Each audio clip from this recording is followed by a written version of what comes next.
जय हिंद साथियों, the freedom में आपका स्वागत है। मैं सुधीर। साथियों, आज हम लोग देख रहे हैं भगत सिंह का मुकदमा। इस श्रृंखला में हम लोगों ने जो स्पेशल ट्रिब्यूनल के समक्ष गवाहियां हो रही हैं, उसमें से गवाह संख्या 18 तक हम लोगों ने देख लिया था, जो कि सर्जेंट टेरी था, जिसने भगत सिंह और बटुकेश्वर दत्त को असेंबली में गिरफ्तार किया था। अब आज हम लोग देखेंगे गवाह संख्या 19 का बयान। याद रखिए कि यह अदालत जो चल रही है, स्पेशल ट्रिब्यूनल में यह मुकदमा चल रहा है, वहां उस अदालत का क्रांतिकारियों ने बहिष्कार कर रखा है। न तो कोई वहां क्रांतिकारी मतलब न तो कोई वहां अभियुक्त उपस्थित है, न अभियुक्तों की तरफ से कोई वकील है। बस वहां 3 जजों का जो पैनल था वो ट्रिब्यूनल है। तीनों जज हैं, सरकारी वकील हैं, जो इस मुकदमे के लिए एक सरकारी पुलिस अधिकारी नियुक्त किया गया था वो है, और गवाहियां हो रही हैं एक तरफा।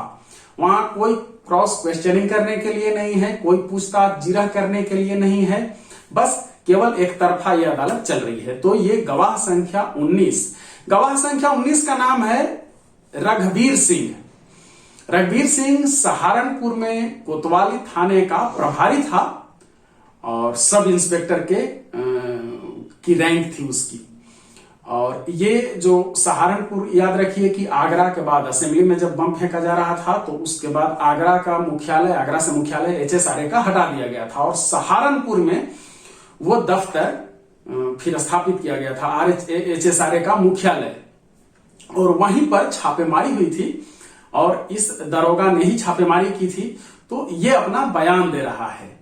तो अपने छापेमारी के दौरान इसने जो कुछ भी देखा वो बयान है। और उसी दिन फिर वहां से शिव वर्मा और जयदेव कपूर गिरफ्तार किए गए थे। देख लीजिए मोटे तौर पर जो मुख्य अंश है इस गवाह का, यानी सब इंस्पेक्टर रघुवीर सिंह का, वो क्या अपने बयान में कहता है। सबसे पहले उसका बयान दर्ज है। चौधरी रघुवीर सिंह, पिता का नाम चौधरी हरदयाल सिंह, उम्र 35 वर्ष, सब इंस्पेक्टर पुलिस और कोतवाली सहारनपुर का इंचार्ज। और वो बताता है कि कोतवाली सहारनपुर में मैं नियुक्त हूं। मोहल्ला चौक फरोशा मेरे क्षेत्र में है, यहीं पर वो दफ्तर मुख्यालय था। 12 मई 1929 को मोहम्मद यासीन खान नाइक चौकी खटेहरा प्रथम ने आकर सूचना दी कि 15-20 दिन से 3 नौजवान जो बंगाली मालूम होते हैं मोहल्ला चौक फरोशा में एक किराए का मकान लेकर रह रहे हैं और उनके मकान के दरवाजे प्रायः बंद रहते हैं, वे कोई काम धंधा नहीं करते हैं। तो इस दरोगा ने फिर डिप्टी सुपरिटेंडेंट को सूचित किया, जो कि उस समय जिला प्रभारी था। उसका नाम है डिप्टी सुपरिटेंडेंट का मिस्टर मित्रा दत्त जोशी। और डीएसपी ने आदेश दिया दरोगा को कि जांच पड़ताल कीजिए और देखिए कि क्या है। जांच पड़ताल के कारण मुझे ऐसा लगा कि कांग्रेस के व्यक्ति उनके पास आते जाते हैं। मैंने जो जांच की और 13 मई 1929 को डिप्टी सुपरिटेंडेंट पुलिस को फोन किया। वह एक टीम लेकर के आए, पुलिस की टीम लेकर के आए और साथ में बंदे हुसैन सब इंस्पेक्टर और शाबिर हुसैन खान सब इंस्पेक्टर चौकी खटेहरा प्रथम पर गए। मैं गारद को, वो टीम को चौकी पर छोड़ आया और मोहम्मद यासीन को साथ लेकर रवाना हुए। रास्ते में शेर अली और इरशाद हुसैन मिले, उनको भी साथ लेकर उस मकान पर गए जो बंगालियों ने किराए पर लिया हुआ था। दरवाजा वहां खटखटाया, एक व्यक्ति अंदर से दरवाजा खोला, हम सब अंदर घुस गए। मोहम्मद यासीन खान के अतिरिक्त सभी लोग वर्दी पहने हुए थे, पुलिस वाले जो थे। जिसने दरवाजा खुला उसका नाम शिव वर्मा फिर बाद में मालूम हुआ। अंदर एक चारपाई पड़ी थी जिस पर एक आदमी पड़ा हुआ था। बाद में उसका नाम पता चला कि जयदेव कपूर है। इन लोगों की मैंने शिनाख्त भी की। वहां पर कुछ पुस्तकें और 2-4 दवाई की बोतलें पड़ी हुई थी। एक प्रतिबंधित पुस्तक भी वहां थी, एग्जिबिट P410। इसके अलावा मैंने बहुत सारी वहां किताबें देखी। हमने एक बड़ा सा संदूक देखा जो अलमारी के साथ था, और जो किताबें बरामद हुई, किताबों के बारे में, वो जो अदालत में किताबें रखी हुई हैं उनको एग्जिबिट के रूप में उनको वो पहचानता है। किताब हम लोग जान लेते हैं कि कौन कौन सी किताबें क्रांतिकारी पढ़ रहे थे। Modern breech loaders, exhibit P401। Worshipper of independence, exhibit P402। Reform of revolution, exhibit P357। Soviet Russia, exhibit P405। I appeal unto Caesar, exhibit P361। Imperialism, exhibit P398।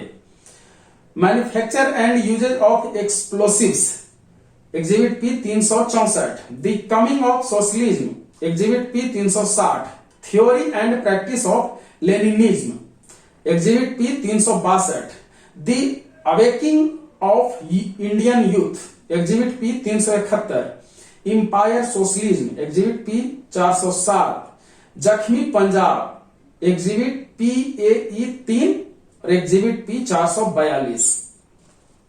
Shiv Verma से हमने कहा कि संदूक खोलो, उसने थोड़ा सा सोचा, लेकिन जब संदूक खोला वहां से बम बारूद वगैरह जो कुछ भी बरामद हुआ उस सबका वो एग्जिबिट के हिसाब से बताता है कि ये बम का खोल मिला, ये केमिकल मिला, यहाँ हथौड़ी, यहाँ छेनी, यहाँ ये वो, टीन का गिलास मिला, रबर का दस्ताना मिला, और भी जो केमिकल वगैरह मिले उसके बारे में वो पूरा बताता है, जो बर्तन वगैरह और बरामद हुए उसके बारे में।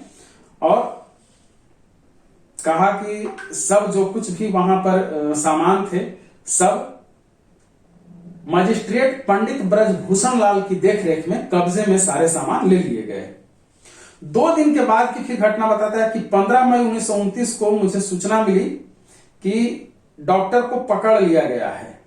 दरअसल ये जो मकान क्रांतिकारियों ने लिया हुआ था तो वो डॉक्टर गया प्रसाद ने क्लिनिक के रूप में लिया था कि यहाँ हम इलाज करते हैं, और डॉक्टर के रूप में खुद को बताते थे, लेकिन चूंकि प्रायः बंद रह रहा था और संदिग्ध स्थिति थी इसलिए छापे पड़ गई। डॉक्टर गया प्रसाद उस समय यहाँ नहीं थे, पैसे का इंतजाम करने गए हुए थे। वो वीडियो पहले से बनाया हुआ है कि किस तरह से गया प्रसाद की गिरफ्तारी हुई, और शिव वर्मा तथा जयदेव कपूर की कैसे गिरफ्तारी हुई उस पर भी वीडियो पहले से है। वो आप देखिएगा, समझ में आएगा कि कैसे 1 रुपए 2 रुपए नहीं होने के कारण ये सभी बड़े बड़े क्रांति गिरफ्तार हुए। तो 2 दिन के बाद वो बता रहा है कि मुझे सूचना मिली कि डॉक्टर को पकड़ लिया गया। डॉक्टर मतलब डॉक्टर गया प्रसाद, जिन्होंने ये मकान लिया था क्लिनिक के रूप में, ये डिस्पेंसरी में चला रहा हूं। तो इस मकान के बारे में वो बयान दे रहा है। देखिए आगे का बयान। 15 मई 1929 शाम के करीब 4 बजे मुझे सूचना मिली कि डॉक्टर को पकड़ लिया गया है। मैं मकान पर गया और देखा कि नाइक और 3 कांस्टेबल ने डॉक्टर को पकड़ा हुआ है। बाद में मुझे मालूम हुआ कि डॉक्टर का नाम गया प्रसाद है। फिर जो अदालत में शिनाख्त किया है इन लोगों को उसके बारे में बताता है। उसके बाद फिर वो बयान अपना खत्म करता है।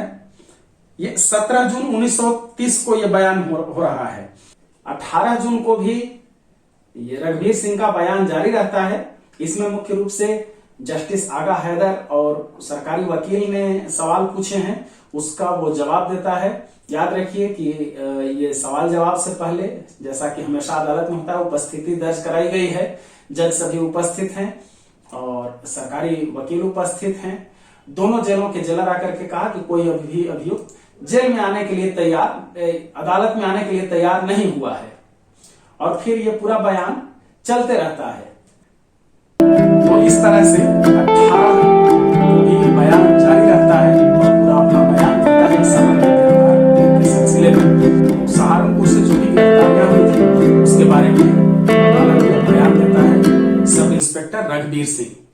18 को इसका बयान खत्म हो जाता है और आगे की भी गवाहियां फिर शुरू होती हैं, वो हम लोग देखेंगे अगले वीडियो में।